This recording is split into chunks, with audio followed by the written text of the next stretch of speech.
everyone, welcome back to my YouTube channel. My name is Cindy, IFBB Bikini Pro, and I'm here with the owner of Santa Cruz Athletic Club, Miss Camile Periat. Funny story about how I actually know who Camile is the first show that I ever did as a novice competitor. Camile actually won the pro show. So that's when I first discovered who she is. And I'm gonna let her do a proper introduction of herself. So Camile. Thank you, Cindy. Thanks for having me on your podcast. So yes, I'm a retired bikini athlete. I competed for about 10 years.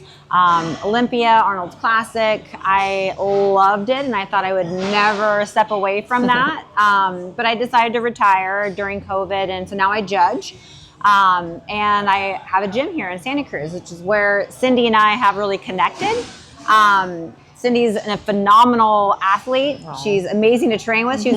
She thinks I'm going to be training her, but really she's going to be kicking my butt today. So I'm excited about that. Okay, awesome. So for all bikini girls, I think the best workout that we're going to do is Camile's going to take me through her 3 favorite shoulder exercises and 3 favorite glute exercises. So, okay, and then what if there's any feedback you've received or any areas that you're trying to improve upon, what are those areas, and maybe we can focus a little bit on that. I mean, I feel like all bikini like to focus on like upper outer glute. Tie-ins. Yes, and tie-ins for sure. And then I think shoulders, I can definitely work on my shoulders, like always. So like just like the roundness of the shoulders, probably like side delt, but you probably know how to develop that best, so it's probably like the full shoulder, but I think developing my upper body is definitely something I want to improve on. Okay, well, we'll hop on with that. Okay, awesome. Well, let's go. Let's go. All right, so we're gonna start by just kind of getting things kind of loosened up and stretched out and activate and open up our hips a little bit. Yep. So we'll be using some rollers, 'cause I know this is your favorite.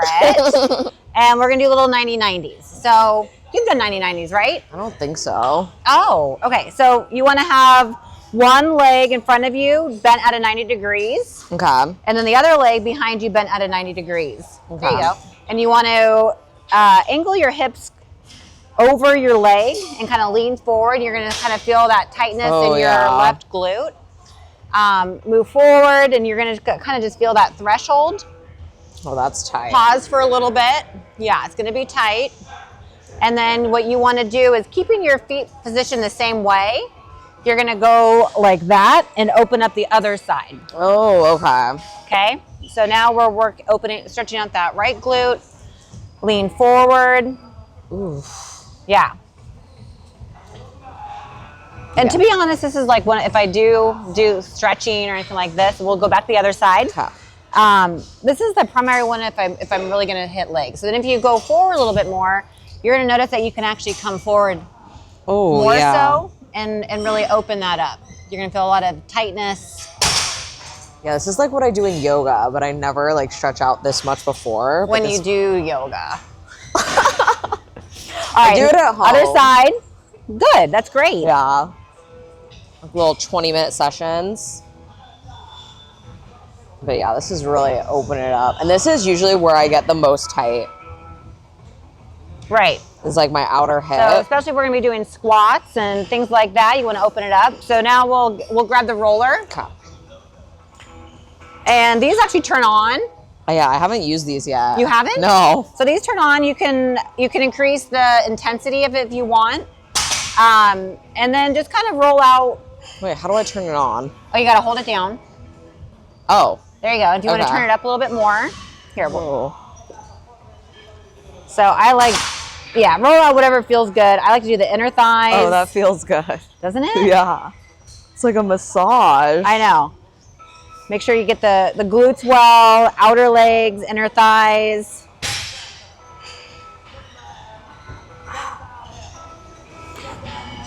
So Cindy, what are you training for? When's your next show? So I start prep next week. Oh. Yeah, surprise. Okay. All right. So we're planning on San Diego Pro. Okay, so and April how far? 4th. April 4th. So that would be 14 weeks from next week. Yeah, so it'll be the first show after the Arnold's. And is this gonna be your pro debut? Yeah. Oh my God, that's so exciting. Yeah.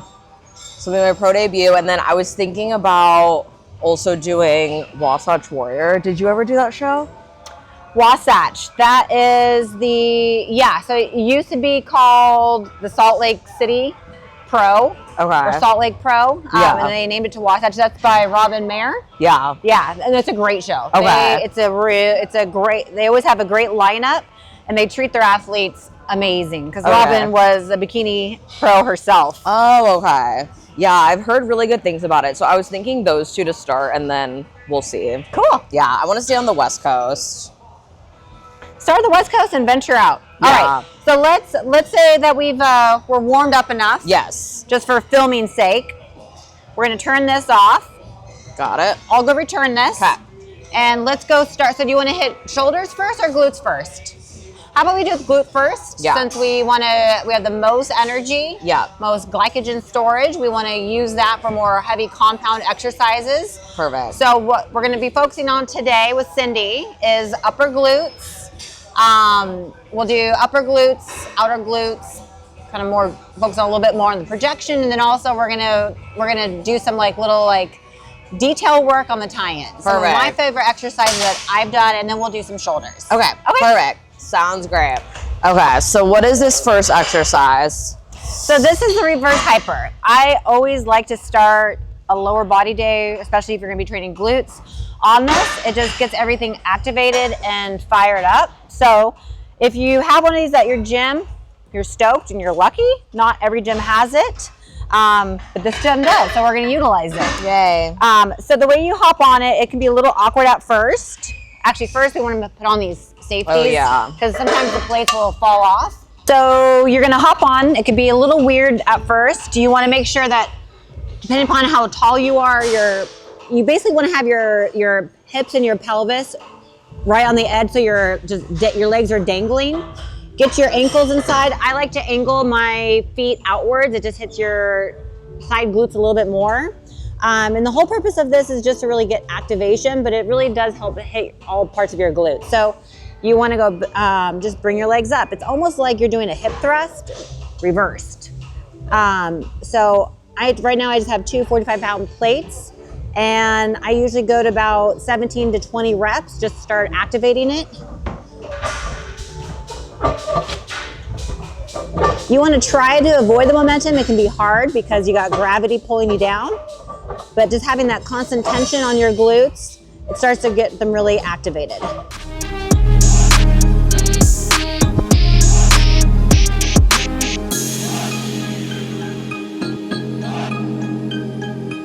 So you've done these before. It's been a while, you were saying. Yeah. Okay. And I never usually start with these either. Like I usually end with them. So you can also use this as a burnout, which using at the end, which is fine. But it's also a great activator. Oh, that's heavy. There you go.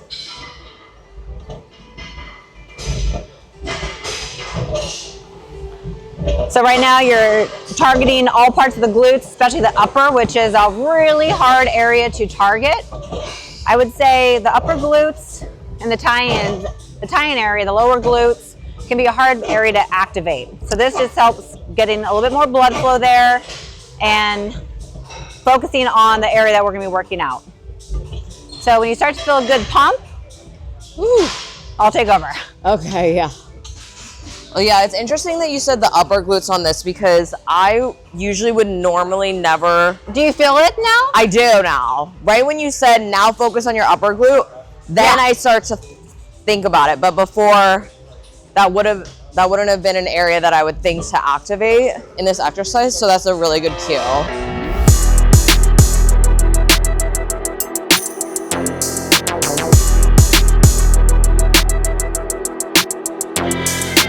Another thing that I like to do is sometimes I'll just kind of feel the area that I'm trying to activate and work. Like I did for you, I kind of touched it. Yeah. And it kind of drives your mental focus to that area. Whew. Yeah, I think that really works. Yeah, so I feel it in my lower glutes. You feel it everywhere. Yeah, so you hop on it definitely again. feel it everywhere. So how about for this one, we're gonna do just two working sets. Okay. Ooh. So flare your toes out. You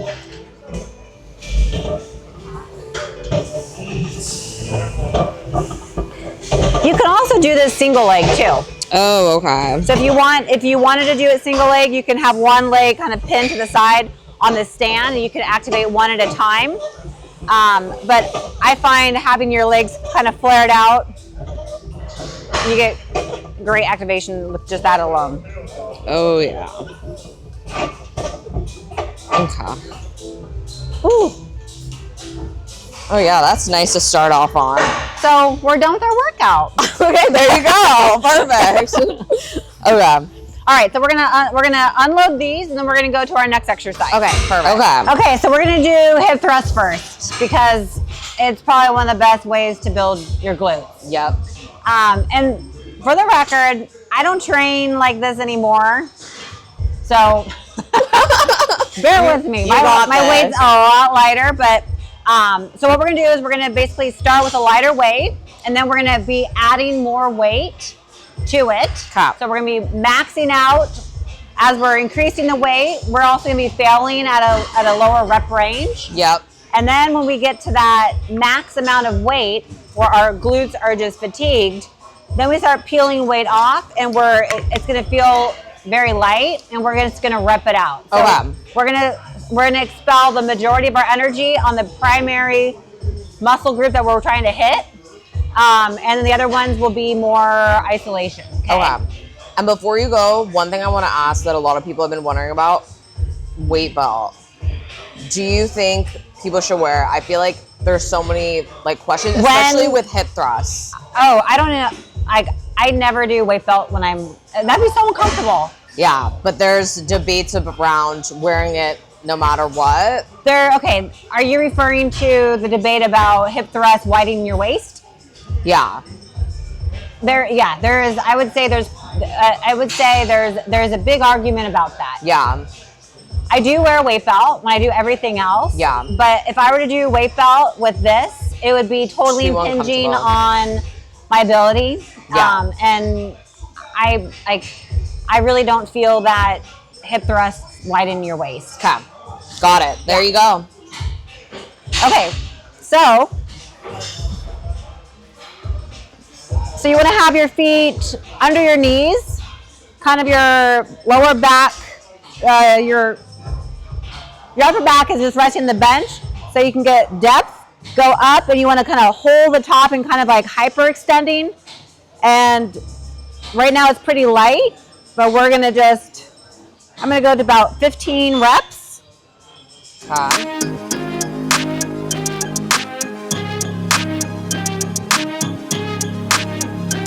And are you thinking about pushing your knees out as you come up too, or?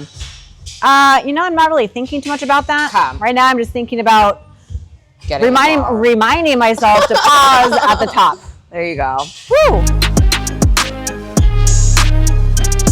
I don't know how many that was, but I'm gonna say that was good. You're good. All right, so now it's your turn. Okay. So for you, this is gonna feel probably pretty light. We'll see. I haven't done free bar in a while, so I usually just do the machines. Well, now that hip thrust machines are so common, this used to be the standard. But you know what? I think there's so many different variations of hip thrust that you can do, and they all activate differently. Totally. Good.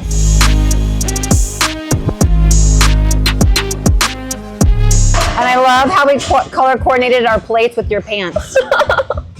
There you go.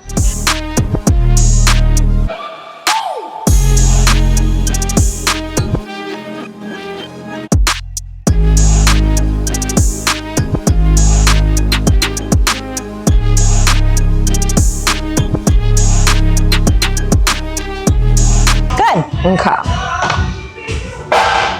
Perfect. All right, so now we're gonna add on some more weight. Okay. Let's go ahead and we're gonna double this. Okay. We're gonna go there. So let's just double the weight. Okay. When you're training to build and you're training to grow certain areas, you almost don't even think about what rep range you're trying to go to achieve. Yeah. You're going to a point where you feel that muscle group so full of blood, and you're kind of wanting to go just past that point to where you get the pump. Yeah. And that's what you're going for. Because you could even go to 15, 12, and may not reach that point. Yeah. So you want to focus on the actual pump in that muscle. Yeah. And I think that's good advice because a lot of people get so fixated on like the number. The number. I think one of the main reasons people like to use the glute machine versus the free bar is honestly the setup. The what? The setup. Oh, it's so easy. Yeah. Like it is. Like people, I actually love the feeling of free bar, but I think people get just so, it's just so much quicker. Yep. So when you usually do hip thrusts, how much weight are you usually pushing?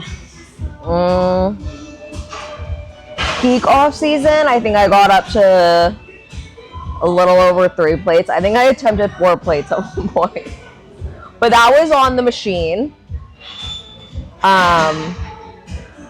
Free bar, I probably could get up to like 2 plates. So we're there.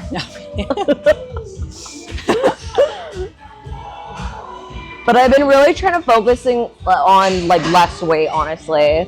Less weight and full range of motion has been my focus.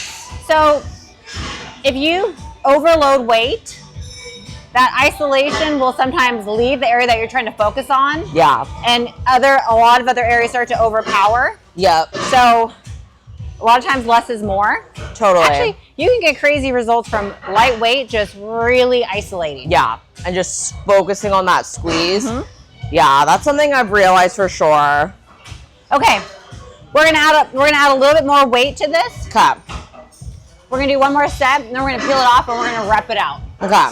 I would use, well, when I first started, there wasn't a hip thrust machine. There wasn't a machine. There wasn't a machine. That's crazy. And then they were invented, and it's easy, but sometimes it's hard to find. Sometimes like the angles don't hit your body right. Yeah. You know? Totally. And you haven't done it this style in a long time. No, I haven't. But I like it. You get a lot of isolation. Yeah. Whew. Good. And what are you thinking about like with your core throughout the exercise? Like, are you bracing your core? I'm not even thinking about my core. You're not thinking, okay. No, I'm not thinking about my core at all. Okay. I know you're fixated on your core right now. I know. No, I'm not thinking about my core at all. Okay. In fact, I'm going to get you a heavier pad. Okay. Because as you start to go heavier with the weights, you can feel it. Sometimes it hurts your like pelvic area. Yeah. So let's get you a heavier pad so you can do this. Okay. All right, this might be, let's do that. Okay.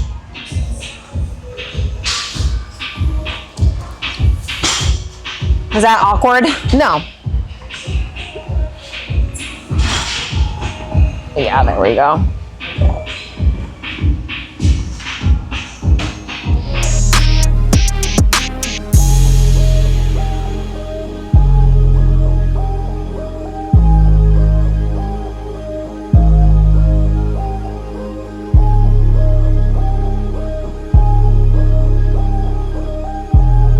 I think that was 3. I'm kidding. I was like, wait. 3 more, come on. 2.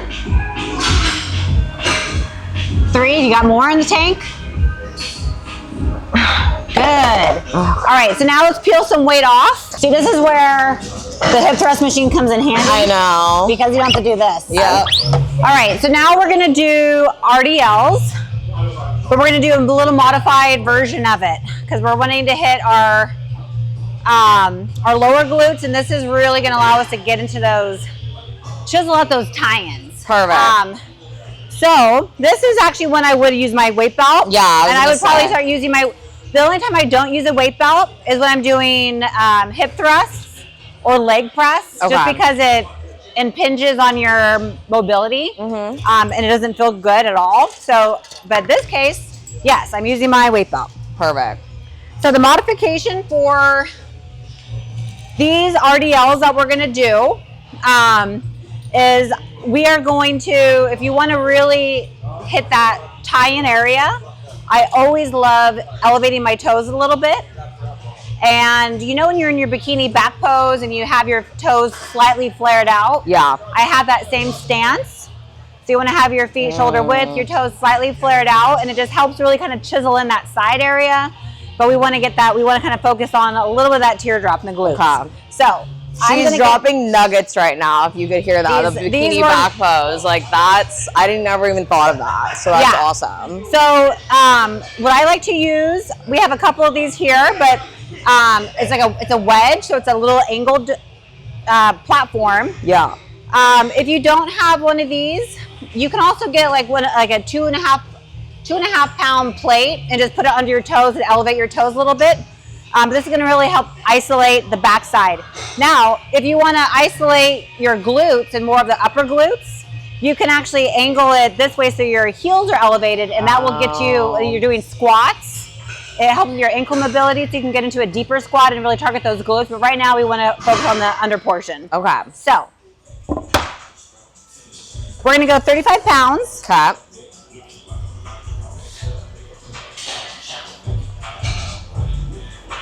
And you want to keep your back straight. Bend your knees a little bit as you're going down, keeping those weights close to your legs. Yeah. Right now, you really want to focus on where the glute inserts into the hamstring, and then pulling up. So you're keeping that constant tension.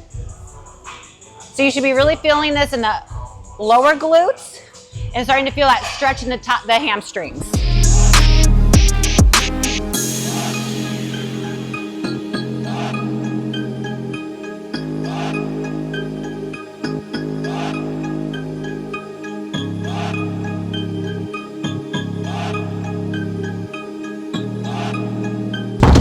Perfect. And when you bring the dumbbells down, you're bringing it like just below your knees, right?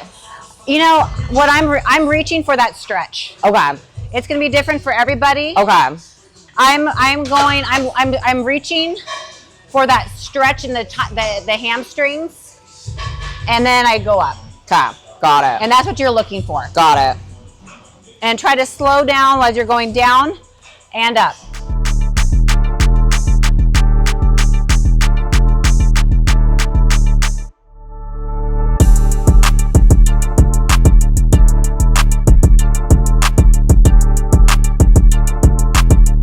One thing that's, keep going. Yeah. One thing that's hard for a lot of women is to get that detail work in their tie-ins. And it's also because different parts of our legs start to overpower. So really slowing down, focusing on that insertion point and that stretch is how you're really gonna get some of that detail work that you're looking for in those lines.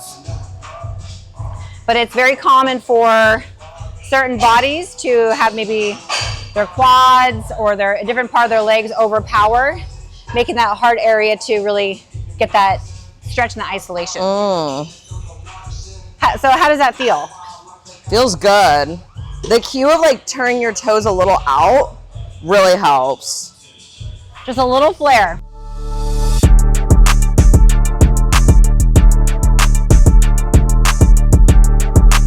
So how often do you do RDLs? It's a good question. So I train glutes 3 days a week, and then I do legs 1 day a week. So I probably do RDLs like maybe once a week. Okay. Yeah, once or twice. Yeah, I would say the best for getting that detail work in your tie-ins, my favorites, RDLs, lunges. Curtsy lunges is another amazing one.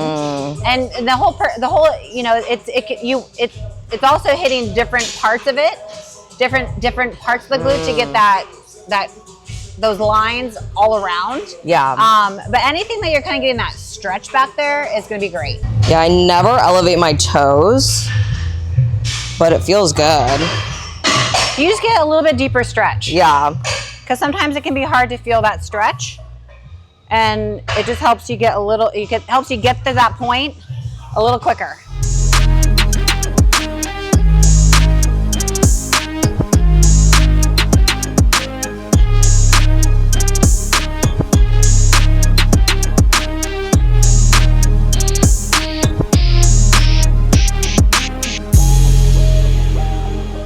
It's almost like when people tell you to push through your heels, but it's like immediate because your toes are elevated, right? Yeah. Yeah, that makes sense.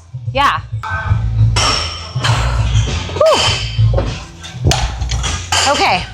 Okay. And you know, this is one exercise, actually I like all of them. Whew. I catch my breath. But if you go too heavy on these, you start to lose it in that one area. Yeah. And you kind of, it's like, it feels junky. Yeah. So if you find that sweet spot, don't feel like you have to like push mad weight to make any kind of progress. You can actually start to defeat the purpose. Yeah.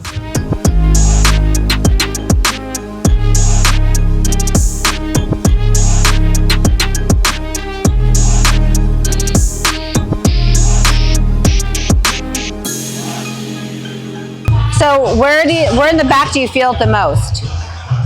Well, because I'm trying to push my glutes out and like my toes out, I feel it kind of in the bottom. Good.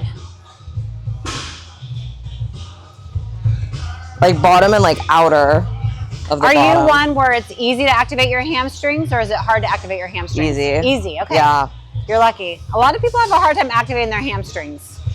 Legs aren't the problem for me, it's upper body. Girl, your upper body looks pretty great. Oh, thank you. I'm like noodle. I've been trying to push my upper body, but it's been probably the hardest for me to grow, specifically my shoulders. We're gonna do an awesome upper glute exercise. Okay. It's my absolute personal favorite. Okay? Let's do it. So I'm gonna put these back and I'll meet you there. Okay. All right, what are we setting up, Camille? Okay, so this is, we're focusing on the three main parts of our glutes. We did the hip thrusts to really activate the whole part of it, the maximus. We did the RDLs to focus on the underside and kind of focusing a little bit on that tie-in area. Now we're gonna be hitting the upper glutes, and it can be really, really hard to activate the upper glutes. Yeah. Actually, maybe one of the hardest parts of the glute to activate. Yeah. And it's one of the weakest parts on most bikini competitors. So this particular exercise, I find that I have the most isolation. Now we're gonna be using a Smith machine, and this won't work if your Smith machine has that auto lock mechanism. Or if it's at an angle. Or if it's at an angle. So this particular Smith machine, it does not auto lock, it's straight up and down, so it works. And you can find maybe different variations with other equipment, but I will show you what we're gonna be using. Even using like after we do it, I'll give some other modifications. Okay. But basically, you wanna get a flat bench underneath. We're gonna be lowering this down. I'm gonna go, now this is another one. If you go too heavy, you're gonna feel it everywhere else and it's gonna just feel junky. Yeah. And we wanna hit just that little part of the upper glute. Okay. So I'm gonna put on, I just want 15 pounds on each side. Okay. So. Wait, I think I need a 5.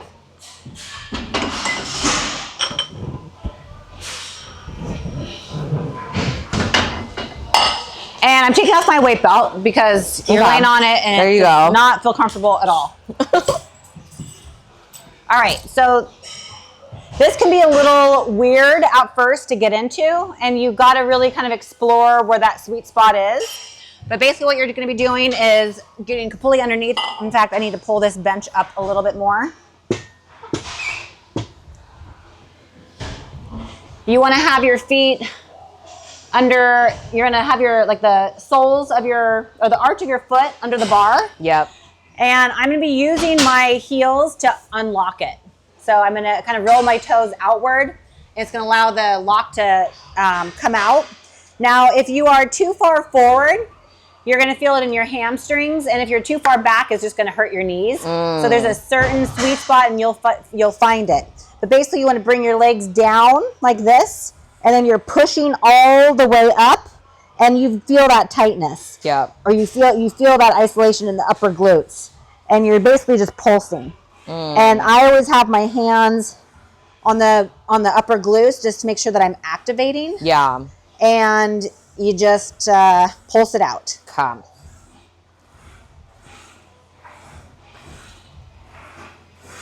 And you're not counting reps, you're just going for feel. I'm just going for feel. Yeah.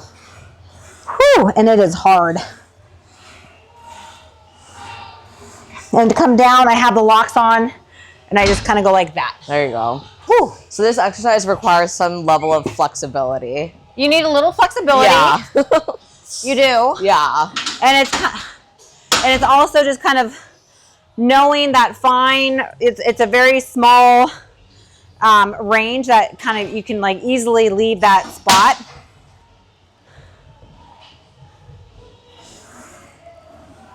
So are you feeling that? It looks like you're perfect, actually. Yeah, I feel it in my upper glute. Yeah.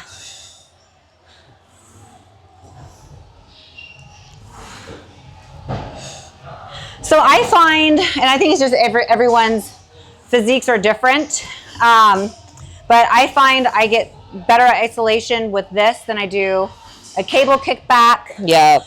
If you don't have a Smith machine that is like this, what you can also do is you can use a leg extension machine and use the arm that you have your shins underneath to use that to kick up. Or I'm sorry, the hamstring leg. So you can put it all the way down and use that as a kickback.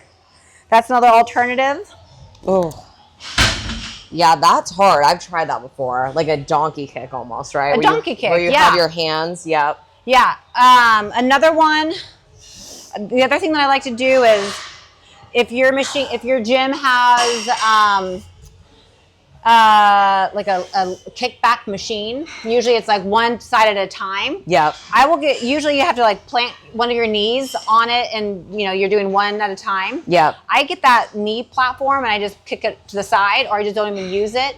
And I use both feet at the same time to kick back. Got it. And you kind of get that frog kickback. Yep.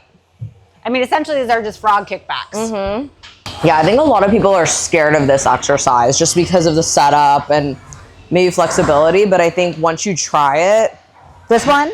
yeah, you see that it really isn't that bad, especially for females who have a lot more flexibility in their hips. I think it's a great exercise. And you really do feel it like just in that upper glute, like nothing else. You feel it right in there. Mm-hmm. Yeah.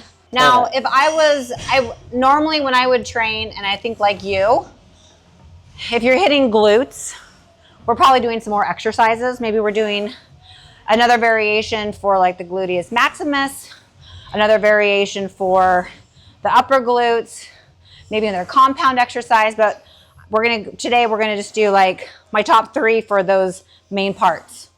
And what do you think about like sequencing? Like, would you usually put the upper at the end of the workout, or do you switch it up? Like some days you would put, the upper glute at the beginning. I try to do to start my workout with the biggest part of it. So Yeah. like starting with either hip thrusts like we did. Yeah. When you're, trying to go to failure. Yep. Maxing out.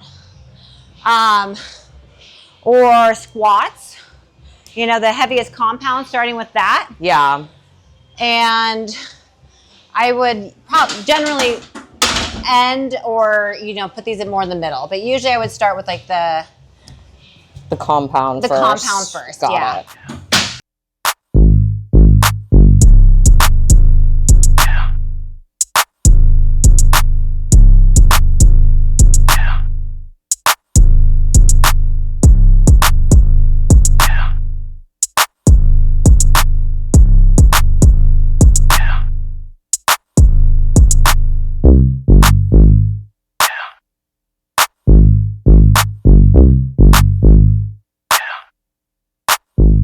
Back downstairs, and Okay. we're gonna do a little bit of shoulder exercises. Awesome. All right, what are we doing now, Camille? All right, so we're gonna do the shoulders now. You said you wanted to work on a little bit more of that cap when you're in your front pose. Yeah. So what we're gonna do, this is a great starter for shoulders, okay? So what you wanna do is have your elbows right at your side like this. That one's heavier, but you can handle it. 'Cause Okay. even though you're asking me for shoulder advice, your shoulders are way bigger than mine. Okay, no. I don't train You're like a this lot anymore. more experienced than me. All right, so you want to have the band at your fingertips like this. You want to have your fingers kind of out like you're a little rigid. elbows to the side, and you're just pulling and you're rotating, okay? Oh. So you're just keeping your elbows locked at your side, and you're rotating your arms out, just activating that shoulder, and pretty soon it's gonna start to fucking burn. I was like, this feels different. So you're just pulling. Woo! Ooh. Okay. Okay? Yeah. So where did you feel that? Like, Good. like the whole rotation. I felt like it was like just opening up my shoulder. You're just pulling out, you're just rotating. Yeah. But it's gonna get our shoulders really activated. Perfect. So I usually do 2 to 3 warm-up sets of this. Okay. And then I'll start hitting my shoulders, and then it allows you to kind of get to that failure a lot quicker. Okay. Okay. The other thing I want to point out about shoulders, especially in athletes and competitors, is that you have a lot of meat on your shoulders. You do. But the skeletal structure also will show how it flares out. Yeah. So you have kind of a narrower clavicle. Yeah. So if you get the feedback, you're working on that width. You have a lot of meat on your shoulders, and it can just make it trickier. I have wider clavicles. I don't have a whole lot, so it makes it look like I have bigger, but I don't actually. Okay? Got it. It's an anatomy. illusion. It's an anatomy. Yeah. Okay, you ready? Yeah. So let's do that again. Yeah, and you have it like on your hand. I have it like on my kind of like, hands, almost to your knuckles. Oh. Keeping those elbows locked and just focusing on that rotation. Try to relax the traps and just focus on the shoulders. Woo! Okay, yeah. Whew. All right, we're gonna do one more. Okay. And then we're gonna go to some more shoulder exercises. I love it. I've never done this as a warm-up ever. Like I usually just do the circle band and I go like outs and arounds and just kind of like loosen up the upper body. But this is this gets it activated for sure. It's hard. Yeah. It's really, really hard. Oh my God. Yeah. It's hard. Try it. Okay. So next, that was great. Good job. Thank Next, you. we're going to grab some light dumbbells. We have 3 different sizes. You're probably stronger than I am. So I'm just going to go with a 5-pound. If you need to go 5 pound, I'll grab another set. Okay. But what we're going to be doing is we're going to basically do a shoulder press, but all the way up and down. So you to have your palms facing forward, and we're going to it's all the way up, overhead, and then back down. This is kind of working all around the shoulders, and you're getting that extra range of motion at the top.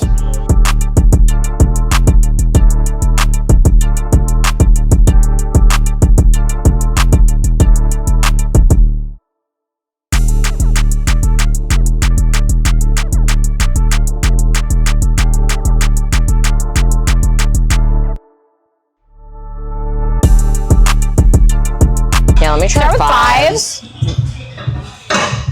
I don't think I've ever done this exercise. Really? Like in my training program ever.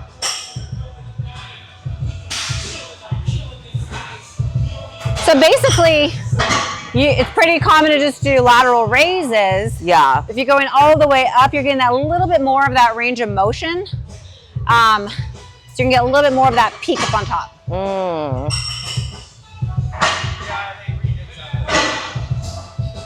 Is that too light for you? Feels good to start. Okay. And so the whole Cindy's a lot stronger than I am. So you're just focusing on like the whole shoulder to bring the weight up, right?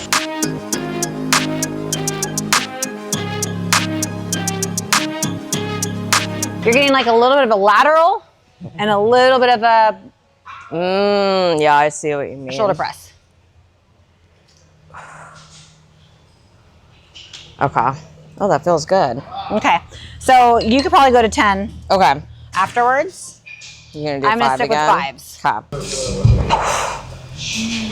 Okay. And you're just going until you fail.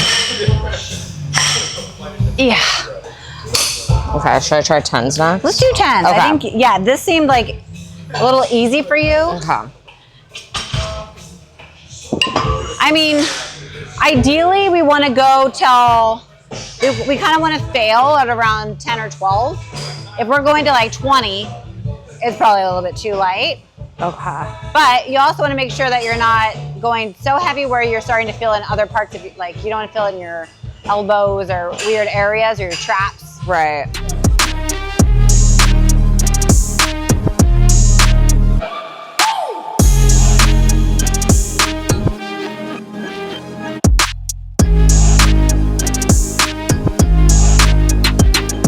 There you go. Yeah. Okay, one more. One or two more. Okay. You're almost there. Good. Oh, you got 2 more. Come on.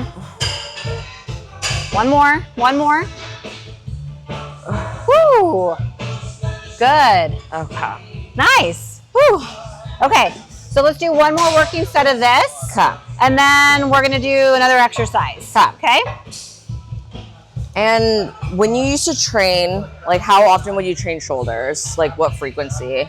So I would train shoulders maybe once and a half a week. Okay. I had, when I would compete, I would get Shoulders. really hard in the upper body. Oh, okay. And so I was always told to bring my shoulders are too capped or striated, so I had to be careful with my upper body. Got it. I trained a lot of glutes, and I would always do like back, and then I'd add in a little bit of shoulders. But I had to kind of back off the shoulders. Okay. It would be too dominating for me. Oh, okay. Everyone's different. Yeah. I love that. I love how unique it is. But you know, I think also, like I used to be a swimmer in college, so that helped kind of build a lot of my foundation. Your upper body. For that, yeah. All right, so last working set. You have great shoulders. You're crazy. They're just tiny, and they're not very strong. And it's also funny that you say you need to develop your lower body because you had insane glutes. Like I remember your glutes, like super long tie-ins. I have low teardrops. Yeah. I have low teardrops. Yeah. So yeah. I always think that's also so interesting, like how each girl has such a different like glute shape. Totally. Well, and like my hamstrings get activated very easily. Like it's really hard for me to actually activate my quads. My hamstrings overpower. Oh. So it's you know, everyone's a little different. We have our strong points and our weak points. Yeah.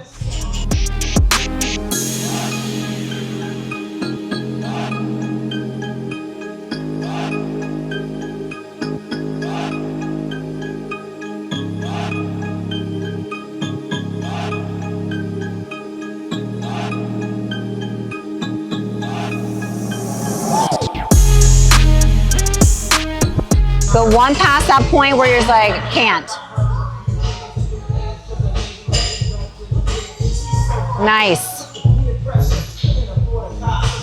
Okay. That was it. Yeah. Okay.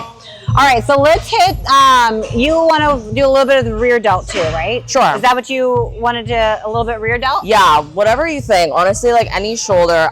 My main thing is Your just like shoulders are pretty pumped right now. I'm just like literally the front pose. Like if that's front, that's side. I feel like it's side and front. How often do you hit your biceps or triceps? Once a week. Okay, so that's part of it. Okay. So making sure that you're adding a little bicep and tricep, it's going to help give you that separation in the muscles too. So if you're trying to get a little bit more of that like pop right here, I'm saying like and separation in your deltoid, then you want to do a little bit of the biceps and triceps, add a little bit more in there to get that separation. Got it. Okay. Okay. Perfect. I know bikini girls usually tend to skip biceps. Oh, I always train arms. I actually really like training arms. I do too. I think because when I first started training, that was like what I did, like biceps, triceps, like when I first got in the gym. So I actually enjoy training arms. Okay, good. All right, so let's do, for our next exercise, we're gonna put this away and we'll get ready for our next exercise. Free to hit, and our traps can often take over. So there's a couple of fun variations I like to do. And in this case, we're gonna do on an incline bench. And we're gonna, you just kind of have your knees on it, rest forward. And I'm using 5-pound plates right now. You wanna have your pinkies out. So if you're hitting your rear delts, you always wanna have your pinkies out. It's gonna give you just more of that isolation there. And you're just going outwards. And you wanna think of your arms as like a pendulum, evenly swinging.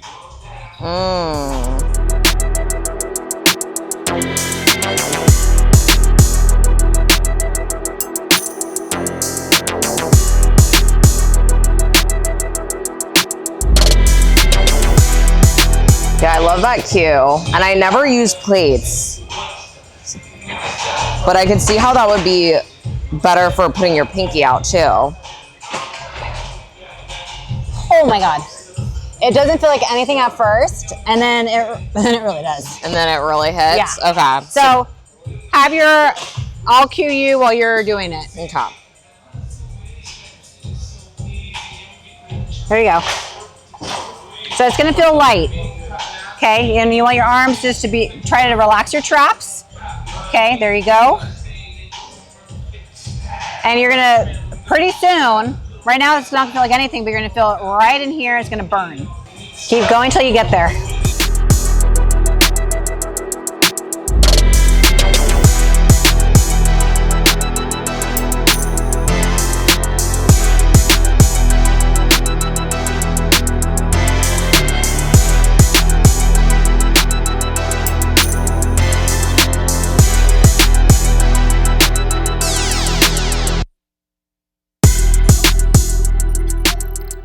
Okay.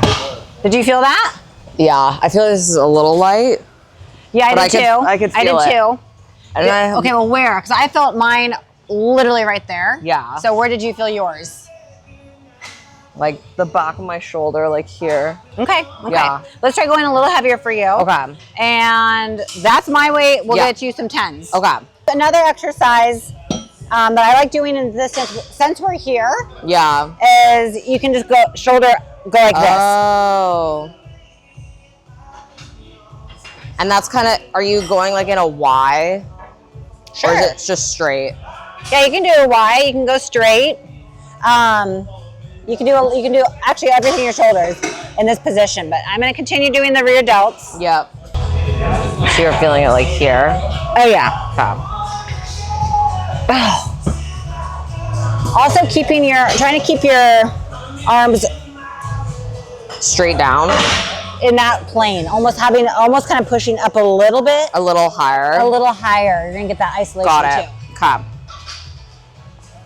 I'll try the 10s.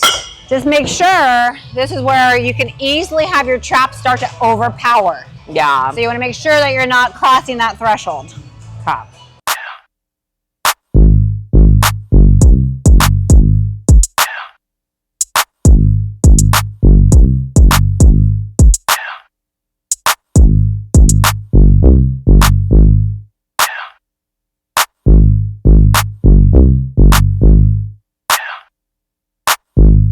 How's that? Feels better. Okay.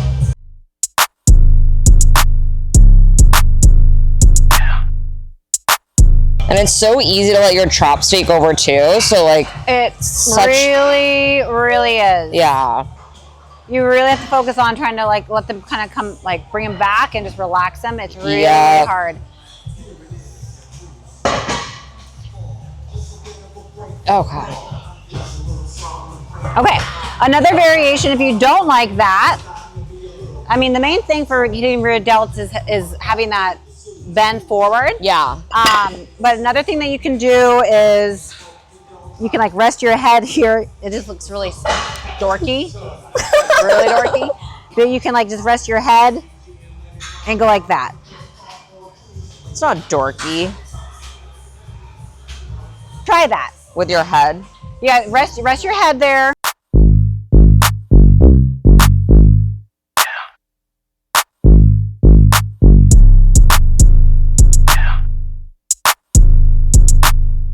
Does that feel different? Yeah. Do you feel less activation in your traps? Yep, because it's almost like the gravity. Yeah, and maybe even having your head, your head rest against something, so you're not having to like bring your neck up. Yeah, like strain your neck. You're not straining your neck. Yeah, that almost makes it like the 10's too heavy. Yeah. I might need to go back to the 5s. Good. We're good. So we're gonna do our last exercise. We're gonna do a shoulder press. Yeah. We have not done that yet, and this is my favorite shoulder press machine. It's really, really cool. So it's a decline bench, and it's awesome. So here's the foot lever. You're gonna push it down. This is like your safety. It brings the handles upwards, and then you just do the press. But you get, it's great. Actually, this might be a little heavy. Here, do me a favor. You want me to drop take off 10s? one of those. Yeah. This is a really heavy machine. This is by Max Pump. It's pretty heavy duty. So we're gonna just take off. You want me to put about 10 back?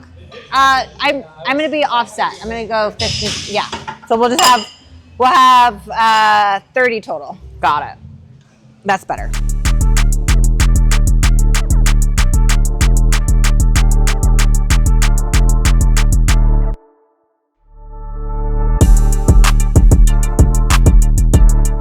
And I notice you're only coming halfway down. Is that on purpose? I think it's I'm taxed. Okay, I was like, should I do half? Bad. What about the seat positioning? Is that good or? For me, it did. Okay, Sit on let it me and see try. how it does. How tall are you? You're 5'3"? 5'3.5". Oh, okay.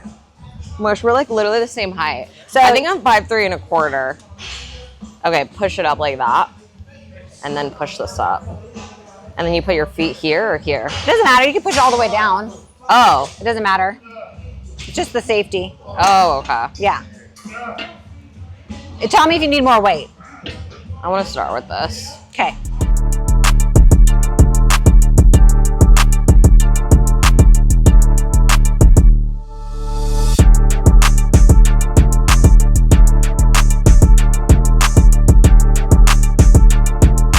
Good job. Keep going. I know you can probably go heavier than this. Good for you. Maybe not.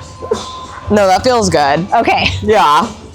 I was just getting a feel for the machine, but it feels good. Okay. Is it a little weird at first? It is. It feels almost like, it's like a forced, like military press in a way. But the way that it forces you to put your elbows out, but I like that. Yeah. Do you know what I mean? Where it's like a straight plane across? Yeah. Yeah.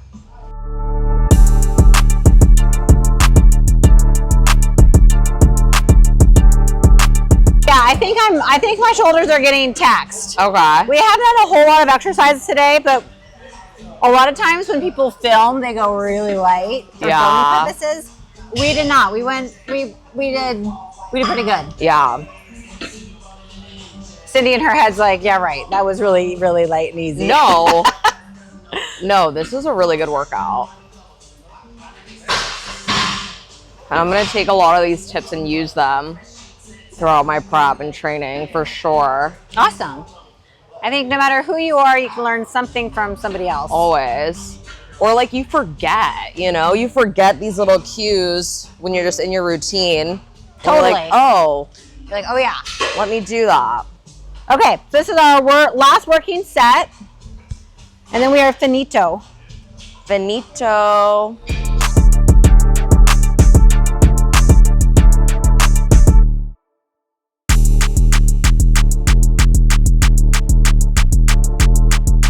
And the brand of this machine is Max Pump. Supine shoulder press. You got it, come on. Push to fair. All right, last one. Last one.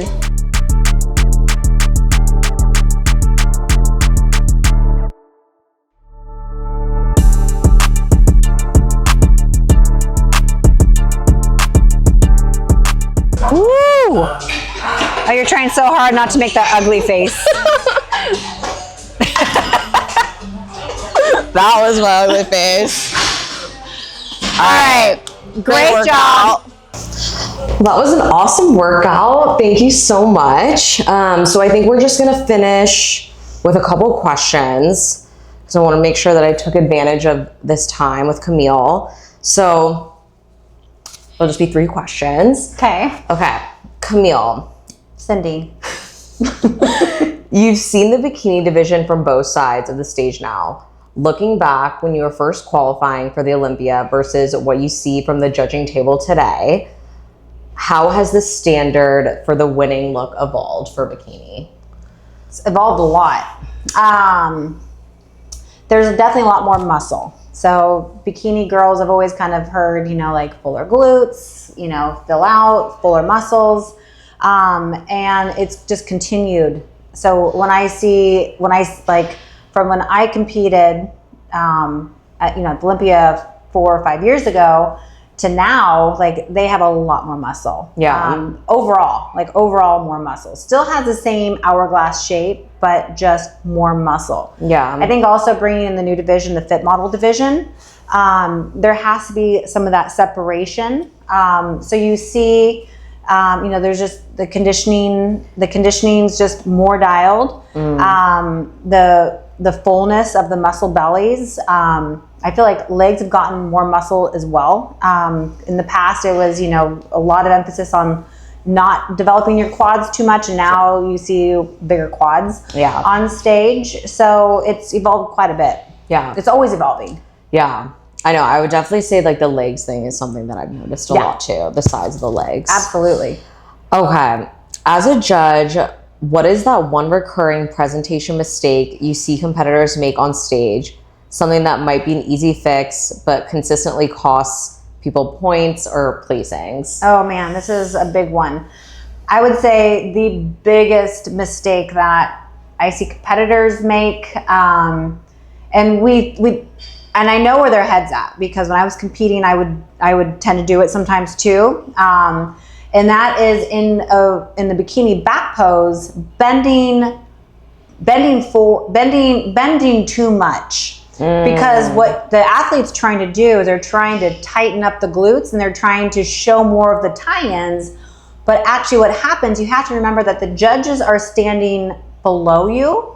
And what happens is it actually flattens out your glutes. You lose that depth. Yeah. And it's an instant dock. If you're leaning forward too much, it's an instant dock. And the first comments that are mentioned at the judges table is why is she bending over so much?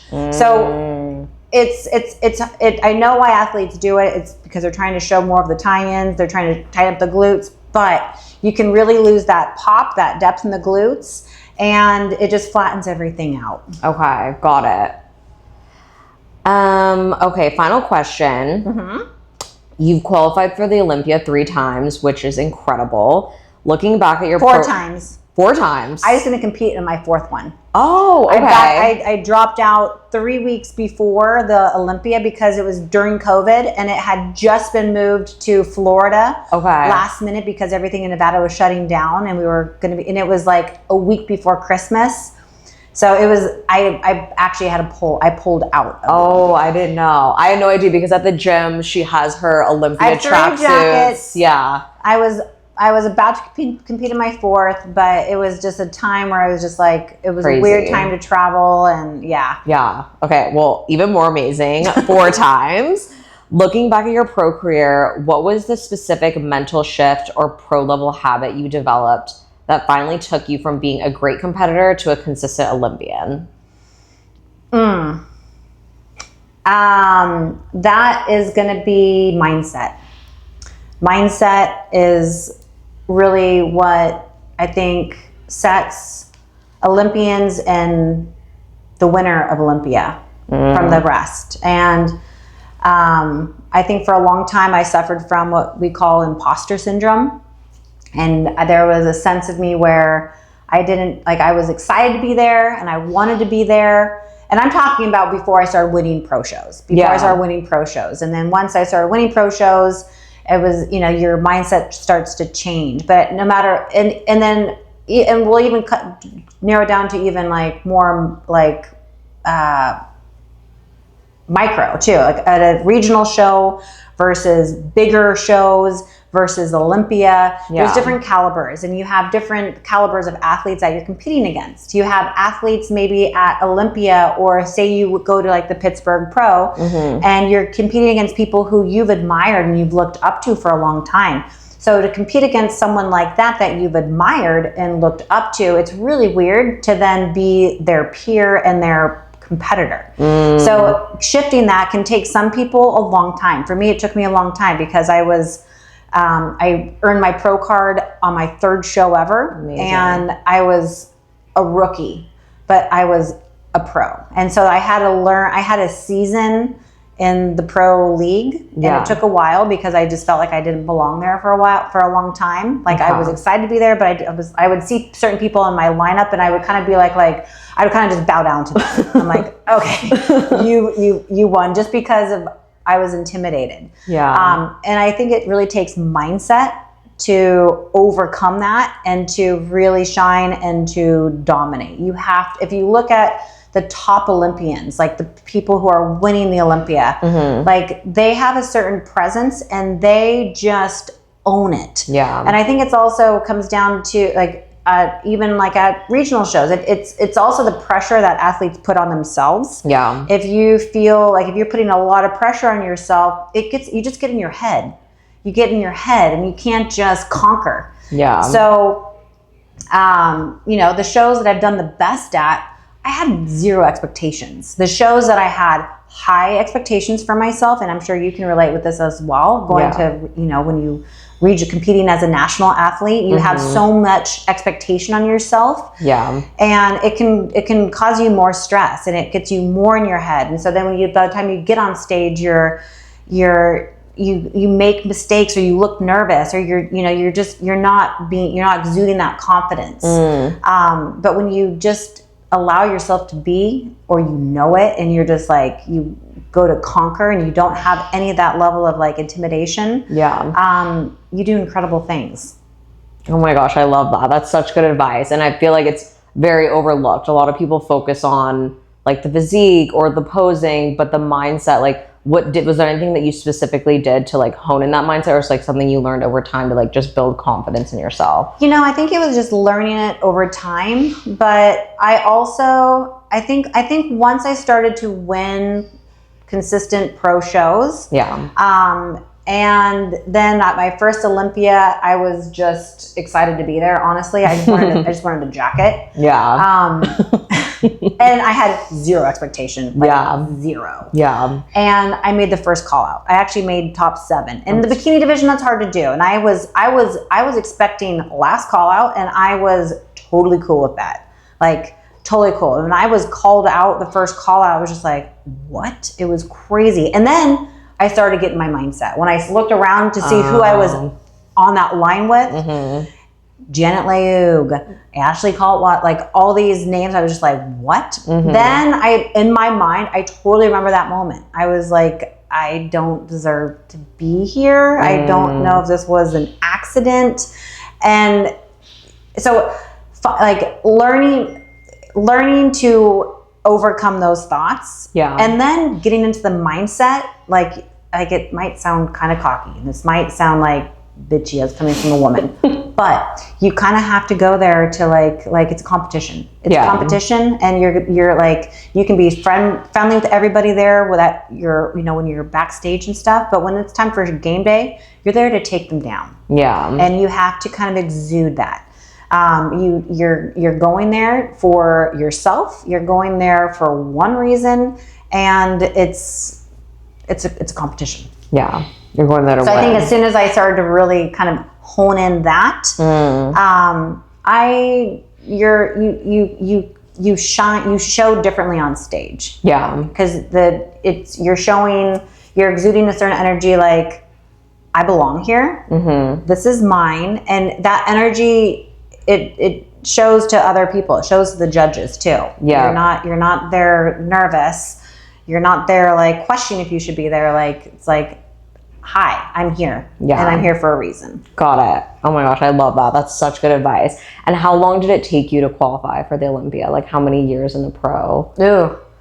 I would say it took me 3 to 4 years. Wow. It took me like 3 years to even like, it took me about 3 years to even win my first pro show. And Wow. I competed pretty consistently. I just loved it. Yeah. I loved competing. Yeah. And there was a lot of other doors that were opening for me along the journey. For sure. So I was just having fun with it. Yeah. And then my goal finally, I think after like 2 years, it was like, I just want to crack the top 5. Yeah. That was my goal. I just want to crack the top 5 and be in that first call out. Mm-hmm. And then that happened. And then I actually won my first show. But it took me competing in different regions to kind of find where I was noticed, because different regions had like different, they like, I think it's a little bit more calibrated than when I started first competing. But in the past, it was like West Coast, they like it hard. West Coast is East Coast. They like a more harder physique. West Coast was a little bit softer. Oh, okay. And I was always a really hard bikini competitor. Okay. So it took me going to like more the East Coast, Florida to get recognized. And then I came back out here and it was like, oh, we saw that you had won, 2 shows back to back. Congratulations. And then it was kind of like I started to get more noticed, and it really takes time. Yeah. Like if you're on the scene, if you're competing and you're in the circuit and you start placing better and better, ride that momentum. Just continue it. Just keep showing up. Yeah. I love that. Okay. Well, thank you so much. Thank you so much for your time. I really appreciate it. I've learned so much. I hope you guys learned a lot from this interview and from this workout. And please tune in for future YouTube videos. Thank you so much, Camile. Thank you, Cindy, and best of luck on your prep. Thank you. Bye.